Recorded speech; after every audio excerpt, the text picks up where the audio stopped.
Good evening and welcome to this video where I will be discussing training post-illness. So I came down with the flu really bad actually, probably the worst I've ever been in quite a while. I was bunged up in bed for quite a while, quite a few days. Still to this day I still don't feel 100% I've been eating properly, doing the basics, you know what I mean, being hydrated, sleeping enough. I think that's just like after effects. I'm not really fancied like eating, drinking or sleeping. I've just been like immobile, not really doing anything. But I want to speak about training after illness and the effects of it and what you're in store for. So straight up, if you're quite ill, it's quite obvious, but rest. Take some time off. That's why I don't push yourself. Your body's already crippled because you're ill. Fighting off bacteria, you know, wants to recover, wants to be back fully fit. Stressing your body out even more, pushing through it. Not a good idea. Take some rest. There's no shame in doing that. I know it's kind of like, oh, you need to go hard every time. Nah, screw that. Take some time off and then you come back even better. So you took some time off and now you're back, but you're not quite 100%, but you want to be training again. So I done that. I was like off for a week, straight up, no exercise. And after that I was like, alright, we'll get back into it. But tips I'm going to give you is what I've done, and I strongly recommend you to follow these tips. First off, if you're on a program, forget about that program for about a week or two. Programming is very, very important, but you're crippled, like you're still not 100%, so your numbers and everything will be down, obviously, because you may have lost a lot of weight, you may not be eating right, sleeping right, hydrated, etc. They all play a huge part. The basics play a massive part. I'll have a video speaking about that coming out soon. But what about programming? Back to that. Do what you actually fancy doing, and just like go off pure instinct. You can kind of stick to some exercises that you really like having an attachment to, but can't just do what you like for about a week. Get that love of training back in while you're still like quite ill. If you've got like a sore throat, like coughing, runny nose, annoying stuff like that. And also if you're doing like compound lifts, I strongly recommend to take these quite easy.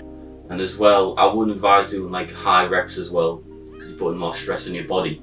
So like for example, you're doing deadlifts. I stuck between like 1 and 3 reps and only done like 3 sets. In my program it was to do like a set of 5, and I was like, I done the single and the 2 triples, quite a reduced weight, and I was like, nah, it doesn't like feel right at all. Feel free to like bin off any high rep compound lifts. That'll put a lot of stress on your core as well if your core's not like 100%. If you're not like 100%, take it easy.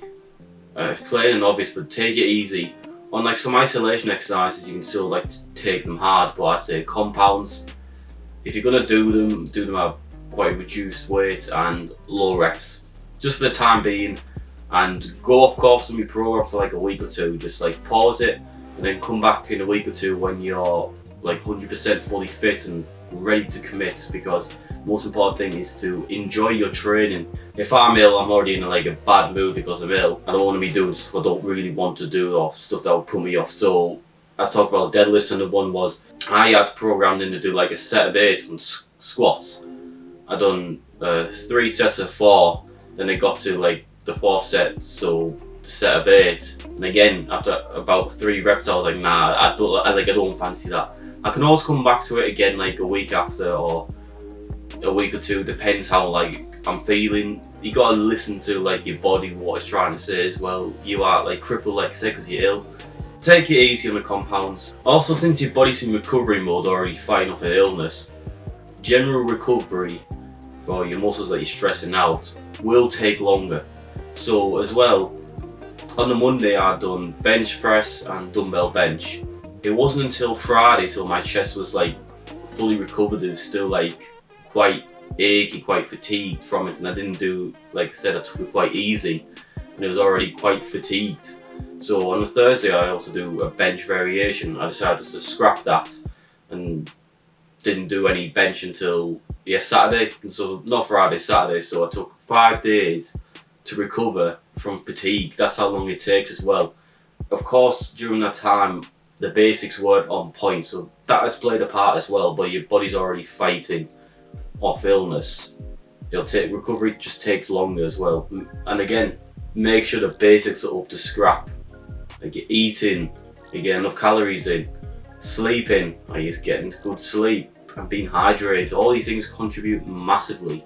So I've lost about 7 kilos in about 2.5 weeks. My metabolism's like rock bottom. There's only been one day where I've eaten sufficient amount of calories. That has like messed around with my mood and everything. The good thing about it, I've like slimmed down, which is good. I was planning on doing like a cut over December anyway, so I guess that's kind of like a good thing. But just in terms of training, you do need the basics. And also, I know this sounds very simple, but accept that you won't be lifting what you were before. You'll be up to speed in like a few weeks as well, so probably a 2-week window when you're back training after illness. It's kind of like pre-season, building yourself back up almost. You just getting back into the game.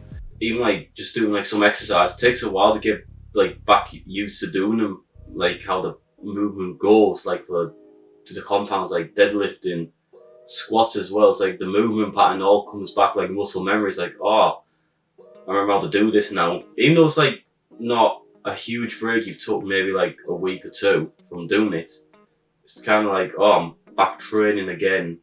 What do I do? So take longer when you're warming up as well. If you do like 3 warm-up sets, maybe do like 4, just to get that mind-muscle connection back, get that movement pattern back on track. And the most important thing is just to build yourself back up. Don't go at 1,000,000 miles per hour. Don't go in 6 gears straight away and hammering down. Start off in first, then you can gear up the more time goes by. The next day you can come back to a bit more. And also, if you train like 5-6 days a week, I'd recommend maybe scaling down, doing like 4 to 5 days, like take an extra day off for recovery. Or if you really insist on doing like 5 to 6 days still, scrap a few exercises. I know I've spoken about going off program.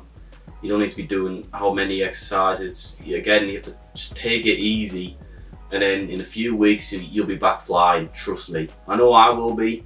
It's like the last week and a half of training, I've been like, I'm still training, but I don't really count as like training. It's not, like I said, I went off my program as well. I've kept some things in from my program, but one or 2 days kind of like, nah, I'll let my body recover more, because I know in a few weeks my body will thank me for it. So thanks for watching this video. Hope this video has helped you. Please like, subscribe, and catch you in another video. Thank you.